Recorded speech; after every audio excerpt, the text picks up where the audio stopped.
think we're live. I'm very excited. Hello, everyone. Isn't it? Hello. It is. How are you doing today, Ellie? I'm good. How are you? Doing all right. Can't complain.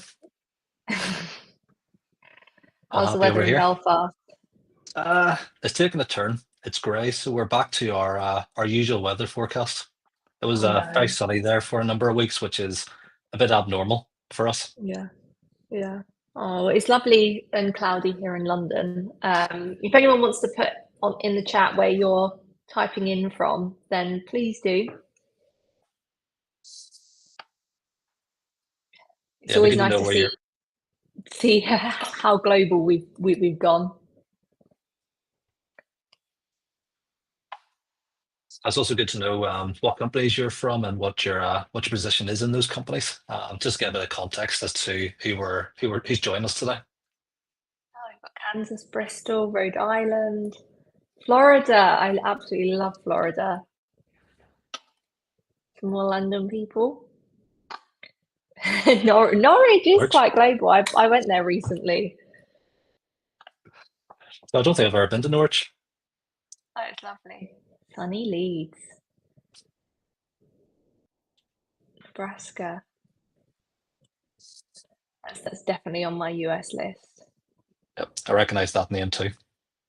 Amazing. We'll give it a couple more minutes just to let everybody, join in, get settled. Not sure if anyone's got a cup of tea like me, but you'll see me drinking this throughout the webinar. Got my coffee ready. Perfect.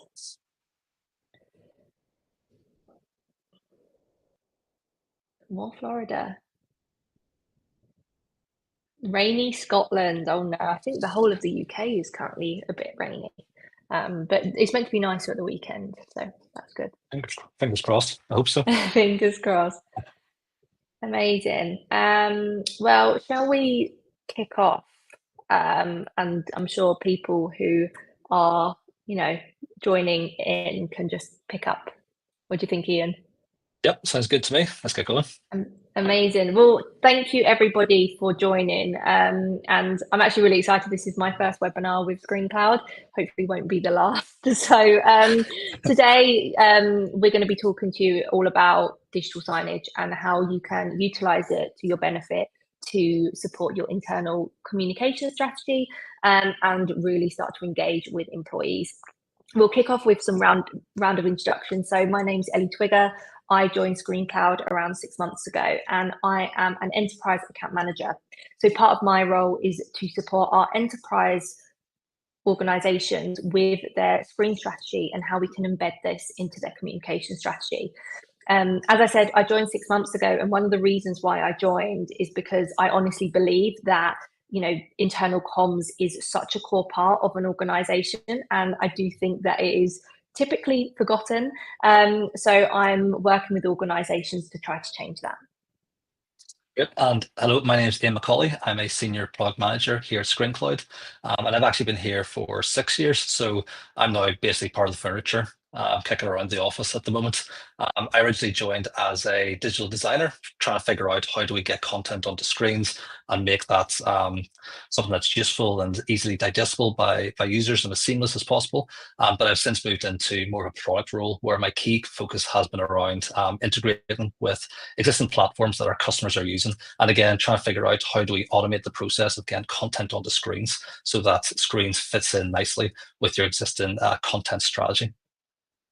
Amazing. Well, just some notices. We have this will be recorded, by the way, but also we have a chat spot somewhere on the screen. You should be able to see it. So if you do want to ask us any questions, then feel free to pop some questions in there. We have allocated time at the end for Q&A. If your question isn't answered, then we will try our best to get in contact with you and answer those questions for you all. So I think just to kind of kick this off, I want to take a step back and start with a quick reality check and really put ourselves in the shoes of employees today. They, or should I say most of them, probably all, are completely and utterly overwhelmed. If we think about it, they're bombarded daily with messages, emails, team pings, Slack threads, intranet updates, HR portals, manager check-ins, newsletters, and that's completely before they've even just started their work. So I think a couple of years ago, as we all know, there's no hiding it, we had COVID, and we heavily relied on these forms of communication. Now, whilst the world has returned to somewhat normal, this increased level of communication has simply intensified, and we've entered a new phase of working, something that I like to call the new notification crisis. Yeah, I think as well, it's important to remember the flip side of this as well. Your deskless workforce, those who are digitally disconnected, who are maybe not even seeing any of these messages, they have no means to receive these internal comms as they don't have an email or a mobile device for these to be sent to. So they're completely out of the loop, whilst, comms teams have to assume that they have maybe seen this information that they're sending out to them. Yeah, and I think that's a really great point. It feels like everyone's talking, everyone's communicating, but nothing's being heard and nothing's being seen. And whenever I'm speaking with my clients who are in internal comms role, I ask themselves, how many times did you hear a phrase, did you see my message? Have you checked the intranet? You need to go here for this information. The problem isn't communication. There is plenty of it. I think the issue is more the timing, the relevance, and in our opinion, visibility. So I think this takes us onto the impact. So we've spoken about, what is happening in the state of play today, what's the cost to employees, and we're not just simply talking about, a missed meeting or occasional wrong link email. We're talking about the day-to-day impact on real people, aka your employees. So the first one that I like to think about is confusion. If communication is inconsistent or it's unclear, employees are left guessing. And unfortunately, when people are confused, they make mistakes. They hold off on making decisions, or they're waiting for some sort of direction that never seems to arrive. Productivity starts to slow down and people end up feeling stuck. The second idea is about engagement, or in this case, the lack of it. When you've got messages that don't feel relevant, or if communication feels like a background role, employees just tune out. And we all know once they've tuned out, it's really hard to win them back. Yeah, and then there's also the danger of the silent spiral. When people start feeling disengaged, they stop asking questions and they stop checking in. And then before you realize it, they're halfway out the door because they're no longer engaged with the company or the culture of the company. Yeah, and that's also about morale as well. So when people don't see praise, if wins aren't celebrated, if effort goes unacknowledged, it really starts to chip away at motivation, and you're kind of left with a bit of a empty balloon rather than a full balloon. So we've touched on how internal comms, what it does to employees, but let's think about what it can do in our business. And I think as Iain and I were preparing this presentation, we really realize that this isn't a nice to have problem. It's something that can impact from revenue all the way to reputation. Productivity is directly linked to work and the work that's produced. And when there's a lack of productivity, work starts to slow down, and that slowness costs you money. The second one, and this is huge specifically if you are in an organization that is deskless, is the whole idea of compliance and safety. If a safety update or a regulatory change doesn't land where it needs to, the risk isn't just reputationable, it can be liable, it's legal. And this is when poor communication really starts to become a bigger picture. And then finally which is a core issue for HR individuals at the moment. We've got a couple of slides here, but I think disengaged employees, they lead to disengaged teams, which leads to low morale, high turnover. The crazy thing is that replacing one single employee costs thousands.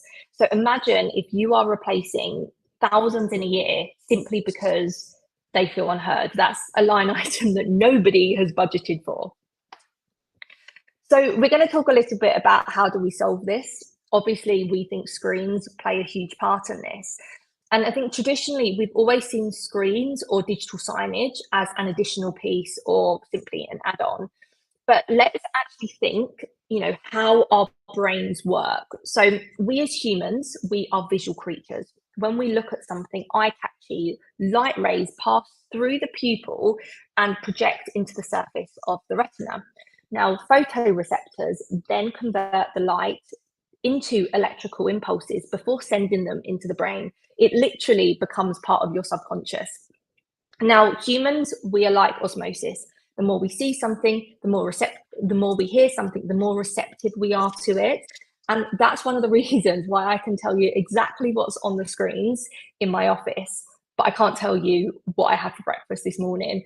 It's because it's literally become part of my osmosis and my subconscious. Yeah, and that's one of the things I find most fascinating about screens as well. You could send out a piece of comms using one method, whether that's a notice board or an email, and it might not land. Whereas if you send out the exact same message using digital signage or something that's up on a large screen, that resonates so much more with the audience who's viewing that. I think that's really fascinating, just the science behind that. Yeah. And it's all about, I think, just on this, like with screens, we will touch on this later on in the presentation, but test it out, on a screen, but also in a, communication, whether you use Teams, Slack, whatnot. Test it out on an email, test it out on the HR portal. And I can guarantee that the one that's going to be the most eye-catching and creates the most attention will be the screens. Yeah, and actually just laying on from... There you go. Sorry, Alan. Just laying on from that, and I think if you tap that a few more times, it'll reveal the whole image. But yeah, laying on from that around, where these messages are being received, where people are viewing this, I think that's one of the key things when it comes to how do you actually set up screens to work, figuring out your screen strategy to work with your overall internal comms strategy within your business.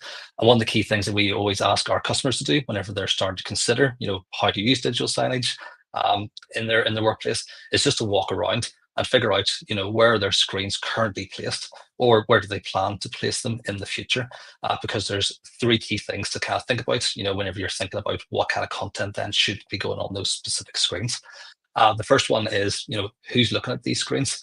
Are they desk-based workers who maybe already have access to a lot of the comms tools that you've already integrated within the company, or is it deskless workers who are potentially digitally disconnected, and therefore this is their only means of communication, and therefore you need to get some more critical messaging, and this becomes really your key to unlocking that comms and getting that comms to those users that audience that otherwise wouldn't get that messaging. The second thing to consider too is what's happening around the screens. Like, what's the context of the screens? Is that screen in a warehouse where health and safety messages must be displayed just to help with keeping the employees safe for their well-being, as well as for legal, and making sure they're aware of all the procedures that they need to follow whenever they're working with potentially heavy machinery or in dangerous environments? Or is it in a break room where people are going there for a rest, and you can't put lighter content on there, such as birthdays or shout outs or the news? That's something that's a bit more kind of lighthearted, and then weave in your internal comms strategy that way within that context. The third thing then to consider, which I find very important, is just the dwell time. So how long will people actually be looking at these screens? Will they be, is it placed in a hallway where users are just walking past those and they're only seeing it for a split second? So those need to be treated more like billboards. I've only got a second to see them as I'm driving down the highway, and I have to get that message as quickly as possible. Whereas if there's lots of text, then that's not going to be as suitable. Where if you have the screens placed in a lobby outside lifts, where they're maybe waiting for the lift to come and take them, they've got time to actually sit and read that longer form content, and therefore you can provide more information and more details to them in those kind of environments. Yeah, and I think it's all very well. I speak with clients all the time, and they say to me, we've got screens, but it's not working. What's not working? So when I go to visit and I take a look at the screen, they've got, in their break room or their canteen, they've got production metrics or data metrics playing. Now, put yourself in the shoes of your employees when you're having your break time, or you want to, just step away. Do you really want to be seeing that content on your screen? So like Iain said, it's really key that you map out what your office or your location or your site looks like and start to understand, okay, what content goes where and who is this content for and when should we be playing it. So, for example, you could have different content for different times of the day to help with motivation in the earlier on in the shift or towards the end, as people are wrapping up. So there's so much more to than just putting things on screens. And I've seen it before where they've got the screens up and they've got the same content playing over and over on screens.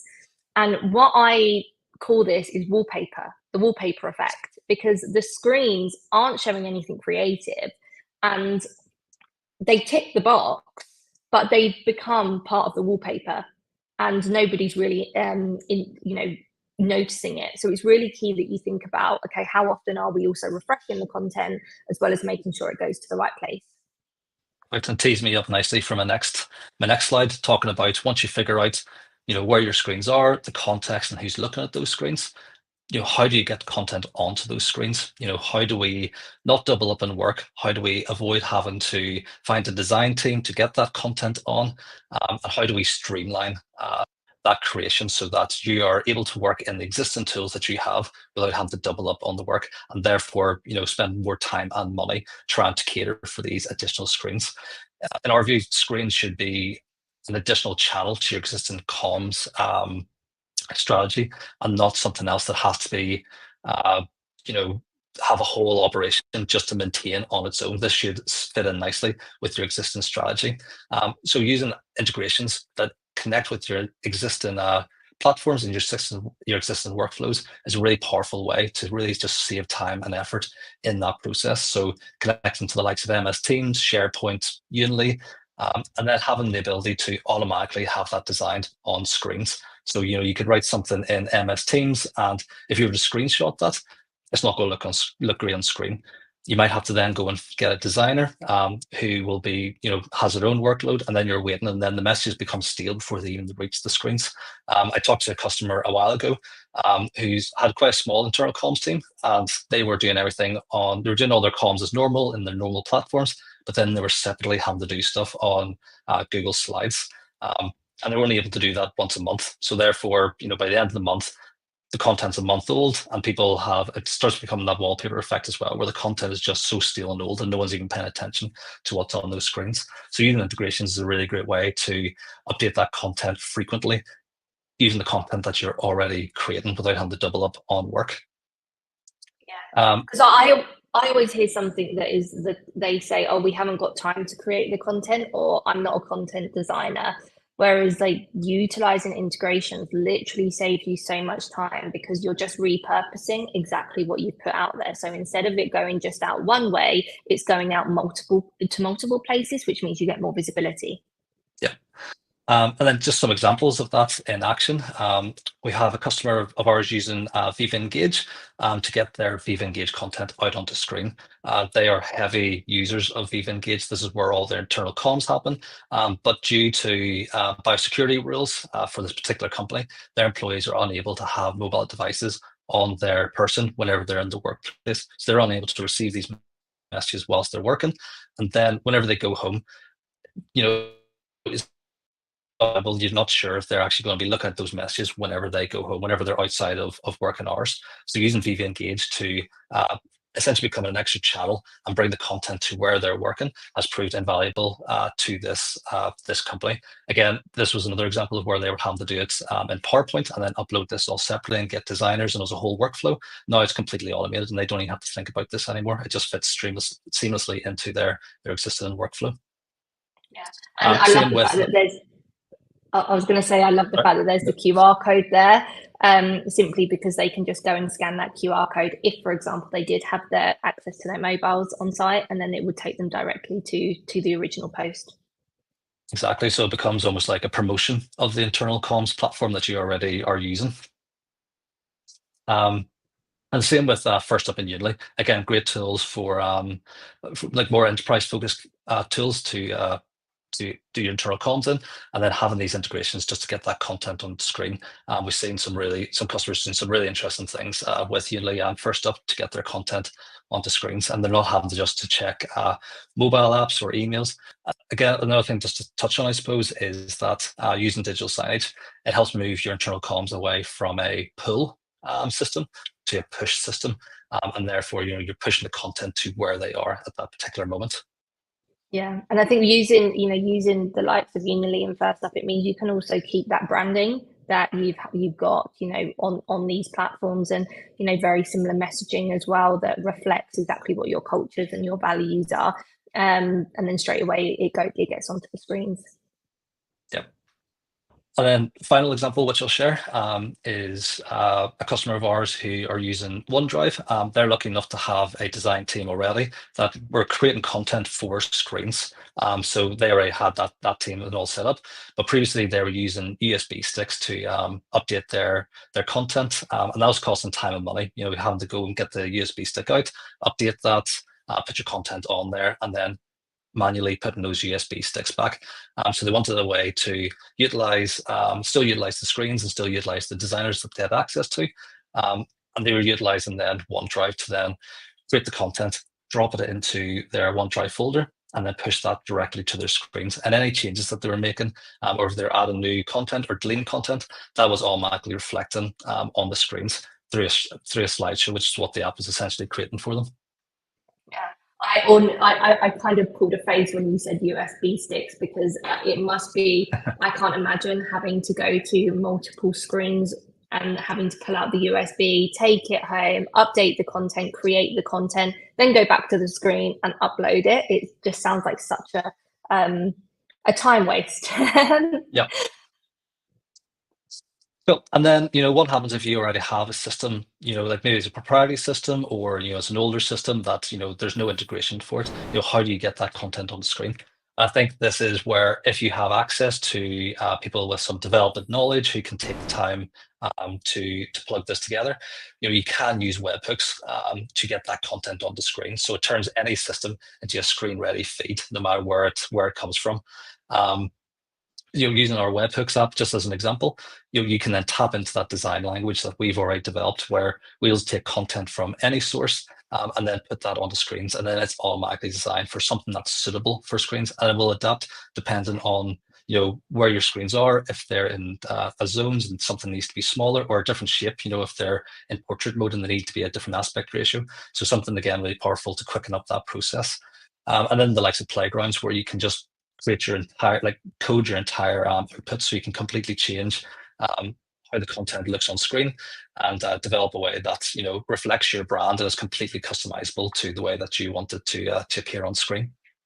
Yeah, I think there seems to be this misconception that you need to be like a coder or a pro in technology to be able to do this, or have somebody at your organization that can do this. Or there's, for example, I speak with people and they say, well, we haven't put that on screens yet because we don't think we can. Like, literally, the opportunities are endless. And if I can learn slightly how to do it, then anybody can do it, because I'm not the most technical. And honestly, once you open that door, then the opportunities are endless. Absolutely. And then finally, how do we quicken up the the creation process in itself, utilizing AI? So as we know, AI is everywhere. It's exploding. It's developing at a rapid rate. And this is something that we should be trying to harness then to get content on the screen as quickly as possible. Whether that is typing something and basically asking AI to create those slides for you. So even in the creating graphics or visuals for screens, that can all be done with AI. So I can just tell AI exactly what I want to create, the aspect ratio that's going for, the context of where that screen is and who's viewing it, and it can generate something quick and easy for me. And then we have tools like Quick Post, which is in the ScreenCloud system, which has AI built in. So I can drop in text that I've copied, from somewhere else, that's being used for a different purpose, and it will automatically generate the copy using that for something that's suitable for screens. And you can even use web pages. So if we just copy in a web page or a PDF, it'll take that, and again, using AI, will create something suitable for your screens. Again, streamlining that whole process.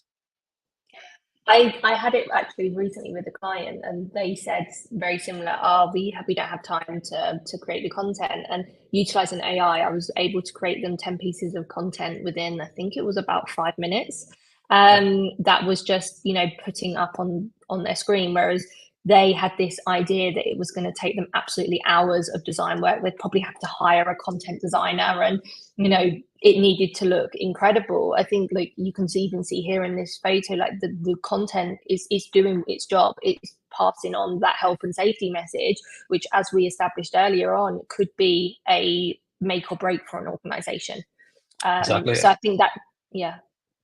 AI, like to me, sometimes it feels like, AI, you feel like you're cheating almost, but Yeah. like you're actually becoming more productive. And that's, Yeah. the change in mindset when it comes to using AI and harnessing the power of AI just to quicken up your workflows.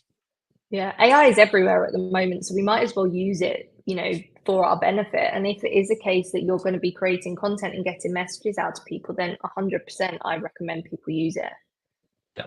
I think one thing that I always hear from people is, how do I prove the ROI of this, and how do I, demonstrate my business to the wider business? And I think that's typically been a gap with internal comms, is proving, not necessarily your worth, but the impact that you're having.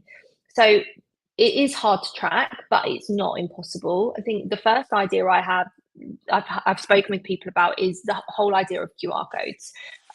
So utilizing QR codes means that you can start to track how many times that piece of content, or that specific screen has been scanned, and it's taken that individual to the right web page, the right intranet page, and whatnot. And I think that's a really great way to show, especially environment where potentially they haven't got access to laptops or email addresses. They can just go up and scan that code, and you can prove that back to the business. I think Yep. the second one is, oh, go ahead. Sorry, I think to interject in there too is like it actually helps, figure out which screens are most Yeah, effective, and then who's actually seeing those screens and who's interacting with those screens. And depending yeah. on the metric, on the data that then you get back from that, can help then tailor your content further based on Yeah, those metrics. yeah, because it's not some screens isn't something you just push out. You need to be constantly like reassessing it. And I always recommend you do this quarter over quarter. You start off with the quarter with, some action items, and then at the end of the quarter you think, okay, what impact have we had? And looking at those QR codes is a really great way. The second idea is all about employee churn. So something that comes up a lot when individuals are potentially leaving organizations is because they feel unheard, and they don't feel like they're being communicated to, or they don't feel like they're being listened to. So what I would always recommend is you start to track, employee churn. I've got many clients that they've implemented screens simply because there is an issue with communication. And the impact of screens has meant that individuals know exactly where they need to go for certain messages, and it's helped them understand exactly what they want to do. So whether it's a case that you can attribute, the hiring revenue that you would be spending on rehiring, or the cost savings that you've got because you aren't replacing people all the time. I think the other thing to bear in mind here is that it's a hard market out there, and especially when you've got really great assets in an organization, you don't want to lose them. But if you've got another organization that is potentially, they might be offering the same salary, but they might be promising, higher levels of communication. You want to make sure that you're ticking that box as well. Yeah. The third is all about pre and post surveys. And this is probably one that is quite time consuming, if I'm honest, but the impact could be really big. So I always recommend that you simply go out and ask your employees what you want to see on these screens. You could do this via a survey that goes out to employees, or you could do this by just going around and asking people, or hosting roundtables or thought sessions. Doing what they say. I know this is, I'm not saying just change your whole comm strategy, but if your employees are screaming out for something specific, test it and put it on the screens. That's the beauty of screens. They aren't set in stone. You can change the content when you want. So that's why I really recommend testing things and seeing what works and what doesn't. And then after you've tried something, go like have a post survey that goes out as well. So you can start to compare what the feedback is, or simply just stand next to the screen and as people are walking past, ask them for their feedback. And like another great trick as well is actually, advertising these surveys on the screens themselves. So people are then scanning the QR codes to get the surveys. And not only are you getting the survey, but then you're also getting the QR metrics for how many people have scanned this and where are they scanning that content. Yeah. Yeah, that's a really great point actually for QR codes. I hadn't thought about that.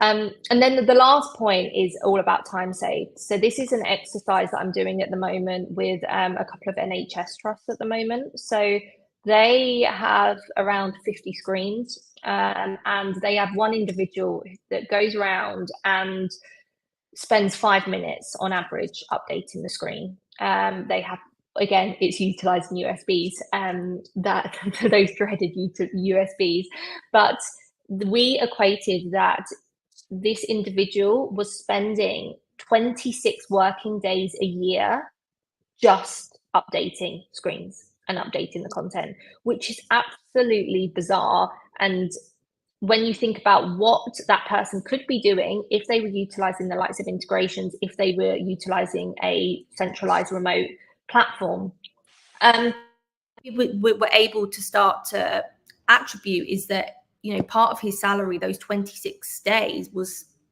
basically a month of, so 1 month salary equated to that. So that's another idea that you could maybe think about when you're proving the ROI.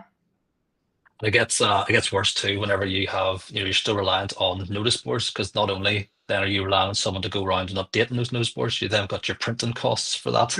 If something is out of date, you have to go around and very quickly change that, particularly if it's date stamped in some sort of way. If it's Christmas messaging or some other kind of holiday, that costs time and money, and it takes time to sort out. Yeah, you should go and ask, how much do you spend on printing? Go and find that out, and I guarantee the result will be absolutely baffling. And especially if you've got, sustainability metrics and that, then that's something else that can feed into it too.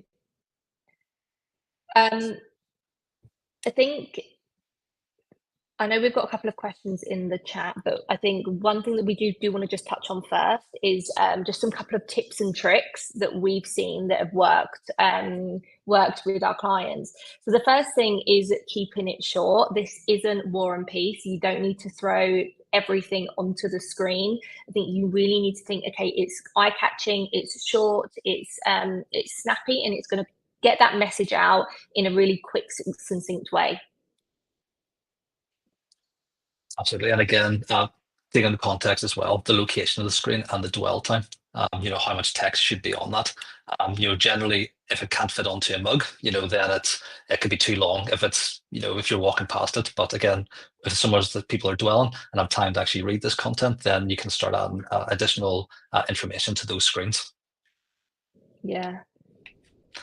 And then you go, Iain. Next then, I suppose it's keeping it personal. Most employees are going to resonate more with content that is personal to them, and therefore bringing them more into the culture of the company and feel more like part of the team and part of the fabric of that company. So, when someone sees their name or their team show on screen, they're going to stop and notice that. That could be things like birthday messages or shout outs or, local wins. This is the content that feels real. And another key thing which we have seen quite a lot of our customers do is allowing local teams to create their own content. So providing an avenue, whether that's through one of the integrations or access to ScreenCloud itself using QuickPost, creating content that's relevant to that particular location or that department, can quite often resonate a lot more than, comms that came from HQ, particularly if it's a very large organization. It allows them to be heard and allows them as well to have a say as to what goes onto these screens and how to communicate to people within these screens. I know with the Wordco example that we have here, a customer of ours, whenever they were setting up their screens, they had, for everywhere they set up their screens, they actually had 2 screens set up, one with this Wordco integration, another one with their core, cause messaging that they wanted they need to send out to their audience. And they found that with the Wordco stuff, this is a system they already had. And then added integration whenever they joined ScreenCloud, that they found a massive uptick in the usage of a Wordco to create content, to give out praise. And that's because they could see their name and lights on screen, and that just made them feel great coming into work and be able to see that. And then that encouraged more interaction, which then in turn encourages, brings them more into like the culture and feeling part of that company. Yeah, it's that kind of warm, fuzzy feeling that you get when you see not necessarily your name in lights, but just somebody giving you some praise. And as we established earlier, is that, when morale is an issue right now for organizations. So if it's simply, a getting praise like this onto a screen and getting more personal, then why not test it and try it out? And I love, Iain, what you said about the localized content, because I think there is this misconception that screens need to be owned by corporate communication and it needs to be exactly the same globally, and that's really not the case. And I think arming your local content team or communications team to have their own access to their screens, and they can start to post, potentially there's a picnic that they're running, or potentially they've got a charity event coming up. It's giving them the power to own their content for their region. Exactly. And then the final sort of top tip that we advise a lot of our customers, and we see a lot of success with, and it kind of leads on actually from that example of having the 2 screens with a Wordco and sort of your core comms, is the usage of zones and mixing that content together. So you don't necessarily need to have 2 screens set up to be able to do this.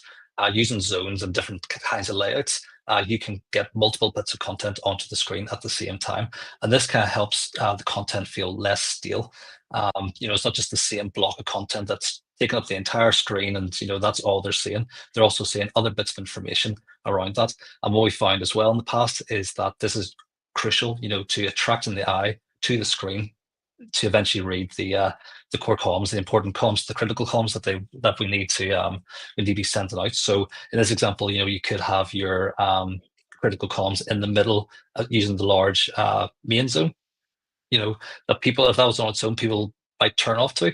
But with lighter content around the edges, like the weather or the news or sports scores, or in this case, a free breakfast, who doesn't want a free breakfast? Like, I'll take that.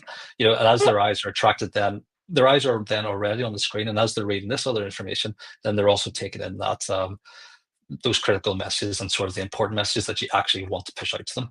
I always think of the analogy, or think about it in the way of, advertisements on TV channels. Unless it's the Super Bowl, you're not going to a TV channel to watch the advertisements, even though that's where, those channels make their money. That's where the revenue comes in. You're going there to watch the TV show, the drama, whatever it is that you're into. And then in between that, you're then getting the advertisements. And that's the thing that the channels are wanting to push their revenues. So it's a similar kind of vein like that by using zones. Yeah, and I think we established earlier that, for example, you've got your subconscious picks up different things. So whilst potentially you might not be coming here to look specifically at the protect your head piece of content, you're looking at the breakfast, but it is going to start to seep into your subconscious. And I think I'm a huge fan of layouts. I'm a huge fan of getting multiple pieces of content onto a screen at one time. And I think, like you said, making it lighthearted and having the content that really needs to get out there is great, because then you're kind of hitting, all angles, and you're getting 3 for the price of 1, really, which is great. Yep. And I think one thing that we did, we will come on to questions shortly, and I see that there are already a couple in the chat, which is great. But I think we really wanted to kind of, for you all to leave with, some great takeaways that we've seen, that we believe, and hopefully it will start to become part of your day-to-day as well.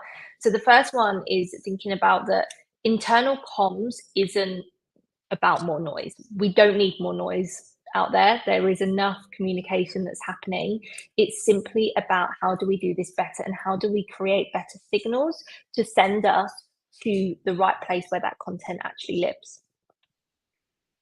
And the second piece is all about screens are a platform. They're not just a device. I'm a huge fan of screens. I'm that person that will take a picture of a broken screen when I'm out in public, or I will advise people on their screen strategy, because genuinely, I do believe that they are another, a form of communication. They're not simply like a device or just something that goes up in the office to just tick a box. And then the last one, which honestly is so crucial, is when we're doing this communication, we're doing it for our employees. We want our employees to feel heard and feel seen. So what better way to do this than ask them exactly what it is that they want to see on their screens and feed that into your communication strategy, and then deliver it and start to, reap the benefits afterwards. Totally agree. Yeah. And so one thing that we're offering with this is that, so as I mentioned, I work with a lot of our enterprise clients on their communication strategy. So I'm happy to, give up some time, or, even if it's a call or if it's an email, to have a look at your content or your communication strategy and work with you on how we can start to embed embed screens into that. So this is my email. So feel free to drop me an email if you are open to having that conversation. Great. So I think now we're going to kick off some Q&A. So shall we go into the chat first? Yeah, well, I'm just in the Q&A section within the chat. Okay. And I see that there's 2 questions in here already, and we can come back to the main chat and see if there's other questions in there that we can follow up with. But the first one I see is from Shaz, and it's around using MS Teams in town halls to broadcast certain corporate content events over their screens, which is 1,000 ScreenCloud screens, which is amazing to see. Now we do actually have an app that supports this called Broadcast. And this connects directly into MS Teams and allows any video content that you are streaming in there to be streamed directly to your screens. So this content can be cast, take over whatever screens that you want these to be displayed on, and then stream that entire event. We've actually had some success with quite large customers doing this at a global scale. Every continent that you can think of, streaming their MS Teams town halls to their employees, which was a massive success for them because it made the employees, the feedback they got, the employees felt more connected to the company and to the message of the company by seeing their, I think it was the CEO, I'm not entirely sure, I think it was the CEO, broadcasting direct and speaking directly to the employees. So that is something that we can support. Yeah, and I think as well, like we're seeing as well, like not as well just like global broadcast, but more localized, regionalized broadcast, and really starting to encourage that, utilizing that MS Teams functionality as well. I see there is a question in the chat from Monica, which says, how long do you keep up a screen that has more info? How much time for short snippets?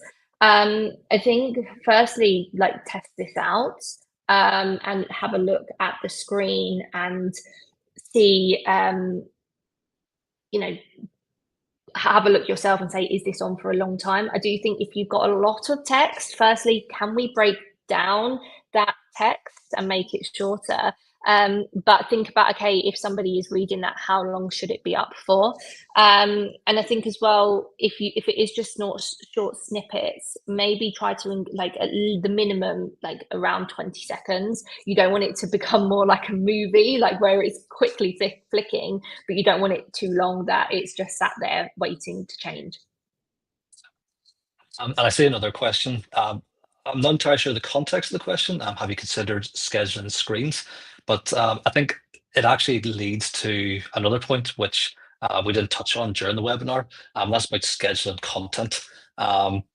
and having content being displayed on screen at certain times, depending on what's going on during the day. So again, it's about that context. Doesn't need to be physical context, where those screens are, who's looking at them, but what time of the day. I've seen examples, just thinking off the top of my head, of content changing throughout the day. So they have like breakfast menus on some of the screens in the morning, then they have internal comms news during the day, and then towards the end of the day, they have like public transport apps, so they can see what time the buses are leaving, or the trains, or what's the traffic like in the local area. So we've seen people using scheduling quite effectively to get the right information at the right time to the right people. I see there's another question in the chat about our devices. So our P1 Pro device and our Pixie device that ScreenCloud offers. Iain, do you want to take this one? Sorry, let me see that again. I was reading another question. Sorry. I'm loving all these questions. It's great.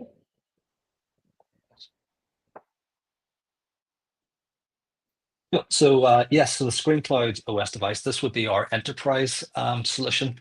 This would be aimed more so at physical environments that are more demanding for devices. So this could be warehouses, this could be places where there's high temperatures, a lot of dust in the air. So those are the perfect device. That's the perfect device for those kind of environments, and anything where there's a lot of high intensity content that has to go onto those screens. ScreenCloud OS is that kind of enterprise solution for that, whereas the Pixie device is more of a lightweight, I suppose, device, which will allow you to very economically get a ScreenCloud based device onto your screen, something that the reasons why we like these hardware devices and having our own software on these is that we have full control over what is on these or when these devices are updated and in what way they are updated. Whereas oftentimes with Fire Sticks or something else, we don't always have full control over those updates. So this just means that we own the whole process end to end.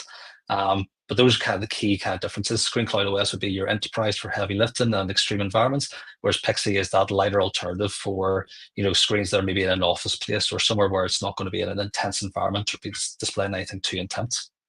Yeah, I do think if you are playing a lot of having a lot of dashboards onto the screen, whether it's from Power BI or other sources, I would recommend the ScreenCloud OS device simply because it's got slightly more RAM to it.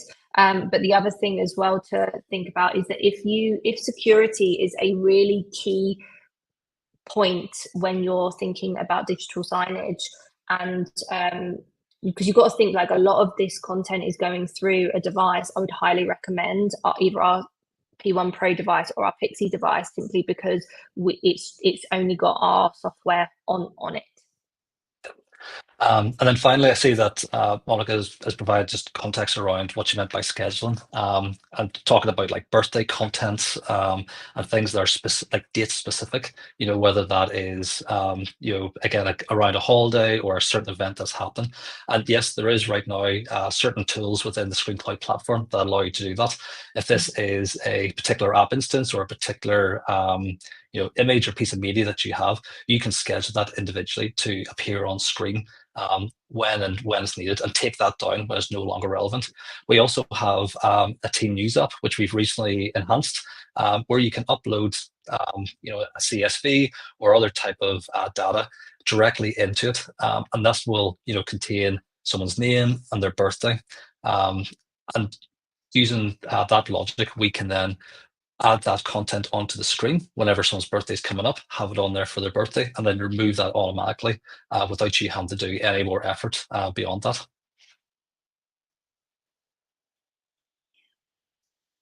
Just seeing if we've got any more questions at all in the chat.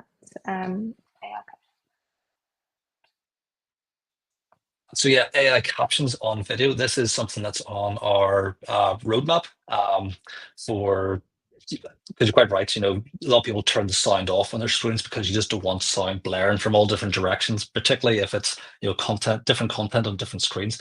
It's not going to work. So we are aware and we've seen this feedback, and that's something that we are working towards on our roadmap. Timeline wise, I don't have an exact timeline for it, but it is on our roadmap and something that we're very aware of. Amazing. I think that's all of the questions, and I know we have slightly gone over by 4 minutes, so I appreciate everybody for staying with us. But yeah, hope you enjoyed it.